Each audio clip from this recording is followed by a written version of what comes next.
नमस्ते दोस्तों। आज हम पढ़ेंगे कि हिंद महासागर के जो उच्चावच देखेंगे। हिंद महासागर में कैसे उच्चावच देखने को मिलते हैं। साथ ही सबसे पहले हिंद महासागर के बारे में पढ़ेंगे। हिंद महासागर जो है वो एम आकार की संरचना में देखने को मिलता है। साथ ही उसके उत्तर में भारत या इंडिया विराजमान है। इस कारण इस महासागर का नाम जो है नामकरण वो इंडिया के नाम पर रखा, इसलिए इसको हिंद महासागर कहते हैं। साथ ही इसका सबसे ज़्यादा विस्तार दक्षिणी गोलार्ध में देखने को मिलता है। साथ ही इस महासागर की जो उत्तरी सीमा है वो कर्क रेखा के माध्यम से निर्धारित होती है।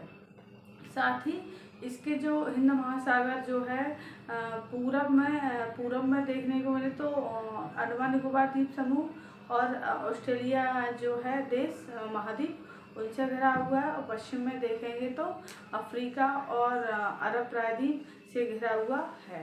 साथ ही इसके कुछ मग्न तट भी देखेंगे। इसके जो मग्न तट हैं, पूरब में मग्न तट जो हैं वो चौड़े हैं। साथ ही पश्चिम में इसका जो हिंद महासागर के जो मग्न तट है वो सकरे हैं। अब देखेंगे इसमें कुछ हिंद महासागर में कुछ जलसंधियाँ देखने को मिलती है।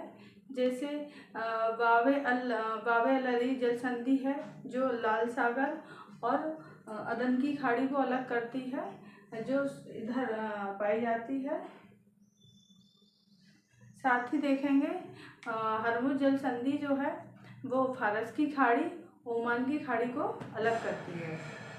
इसी प्रकार से एक हिंद महासागर में जो पाक जलसंधि है वो पाई जाती है बंगाल की खाड़ी और अरब सागर को जोड़ती है। साथ ही भारत और श्रीलंका को अलग करती है। इसी प्रकार से देखेंगे कि महत्वपूर्ण जलसंधि है मलक्का जलसंधि, जो मलेशिया और इंडोनेशिया को अलग करती है। साथ ही जो स्थल रूप है वो प्रशांत महासागर और हिंद महासागर को अलग करती है। अब हम देखेंगे इसके कुछ स्थावर, जैसे मग्न तट, जो मग्न तट कहते हैं। मग्न तट क्या होता है? वह स्थलाकृति जो जल में महाद्वीप का जो भाग डूबा हुआ हो उसको मग्न तट कहते हैं। जो हिंद महासागर का मग्न तट है 4.2% देखने को मिलता है। साथ ही इसके पूरब के जो मग्न तट हैं वो चौड़े पाए जाते हैं। पश्चिम के जो मग्न तट है वो सकरे देखने को मिलता है।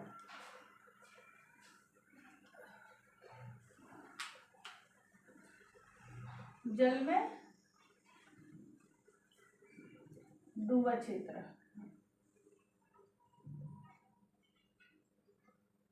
4.2% है। अब देखें कटक।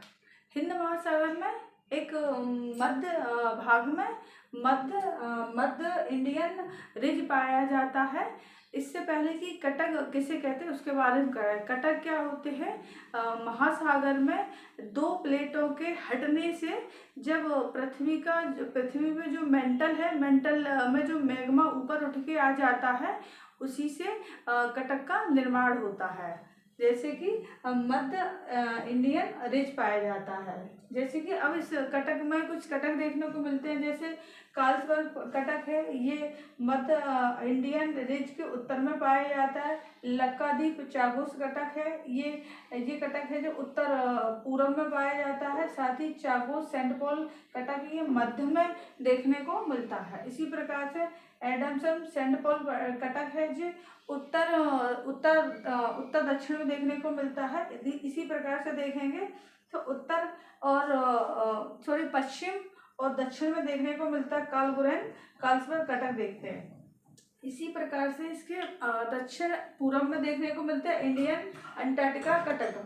अब हम देखेंगे कि इसमें एक जो 90 डिग्री की एक देशांतर रेखा पाई जाती है जिसे 90 पूर्वीय कटक भी कहते हैं। ये वाला जो क्वेश्चन है MPPSC में भी पूछा गया था। ये जो मध्य इंडियन रिज के समानांतर 90 पूर्वीय कटक देखने को मिलता है। इसी प्रकार से जो ऑस्ट्रेलिया है उसके उत्तर में उत्तरी ऑस्ट्रेलियन भी देखने को मिलता है। इसके जो दक्षिण पूर्व में दक्षिण पूर्वी इंडियन कटक भी देखने को मिलता है। साथ ही जो अफ्रीका का जो दक्षिणतम बिंदु है उसी से अटलांटिक और इंडियन जो महासागर है इन दोनों के जल अलग हैं, जिस वजह से अटलांटिक इंडियन कटक भी पाया जाता है। अब कटक देखेंगे कौन कौन से पाए जाते हैं। मुख्य कटक हैं जैसे कि कार्लसबर्ग कटक,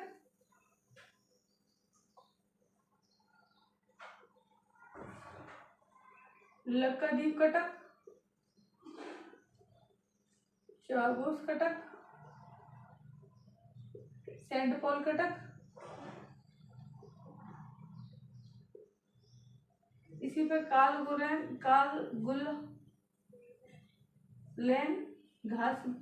घास वर्ग कटक, और देखेंगे 90 डिग्री पूर्वीय कटक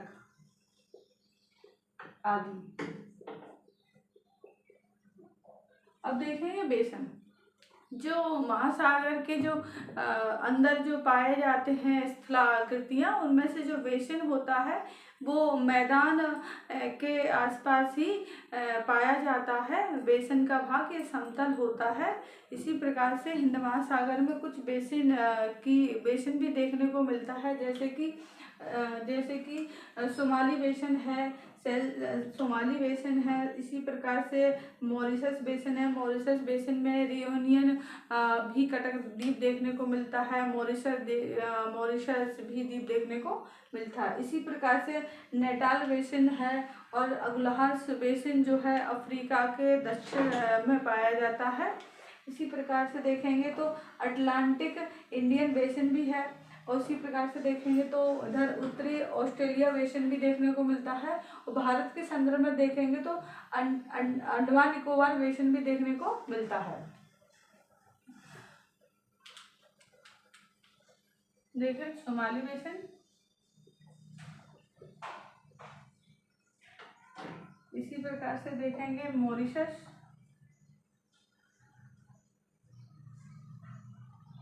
अगुलहास, इसी प्रकार से देखेंगे तो कौन सा है ये अंडमान बेसिन, और देखेंगे तो एक ये वाला नेटाल बेसिन, एक देखेंगे अटलांटिक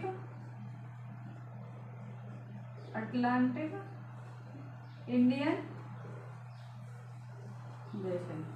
अब देखेंगे द्वीप। द्वीप देखने से पहले ये देखें द्वीप कहते किसे हैं। द्वीप ऐसी भूखंड या ऐसी शिलाकृति होती है जो चारों ओर से जल से घिरी होती है।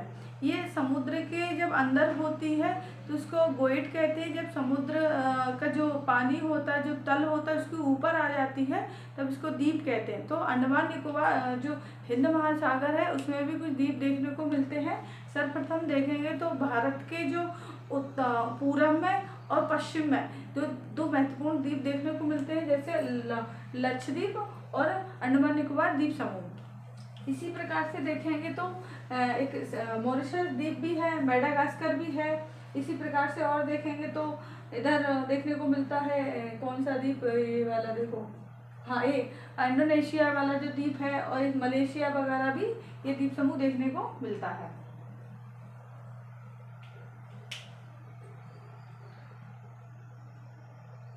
सुमात्रा,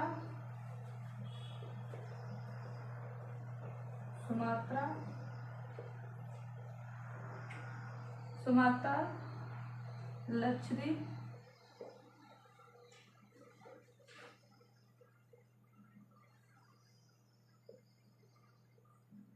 अंडमान, मॉरिशस,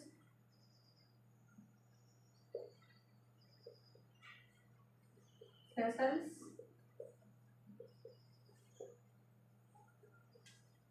के बाद अब देखेंगे इधर जाके इंडोनेशिया,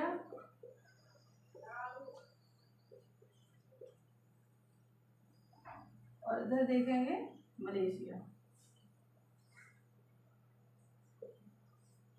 अब देखेंगे गर्त देखेंगे तो जो समुद्र या महासागर की जो संरचना होती है उसमें जो गर्त होता है वो महासागर का सबसे गहराई में या सबसे गहराई में सबसे गहरा जो बिंदु होता है उसको गर्त कहते हैं। इसी प्रकार से जो हिंद महासागर है उसमें सबसे गहरा जो गर्त है वो देखने को मिलता है। डियामार्टिना गर्त देखने को मिलता है। उसके अलावा सुंडा गर्त भी है और जावा गर्त भी है। सबसे गहराई में पाया जाने वाला गर्त हिंद महासागर का डियामार्टिना गर्त। डियामार्टिना गर्त, सुंडा गर्त, जावा गर्त।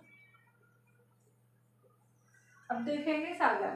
तो हिंद महासागर में जो कुछ छोटे छोटे से सागर भी देखने को मिलते हैं जो महासागर की तुलना में छोटे होते हैं। जैसे देखेंगे अरब सागर है, बंगाल की खाड़ी है, इधर देखें तो लाल सागर भी है, फारस की खाड़ी भी है।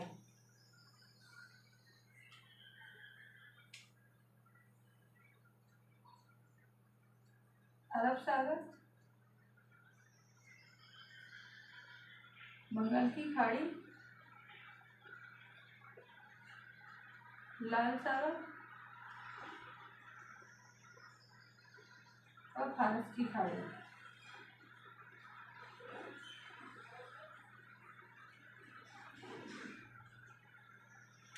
इस प्रकार से अब नेक्स्ट वीडियो में जो हिंद महासागर जो जलधाराएं होती हैं इन जलधाराओं के माध्यम से जो स्थल रूपों पर जो प्रभाव देखने को मिलता है उसके बारे में पढ़ेंगे। Thank you.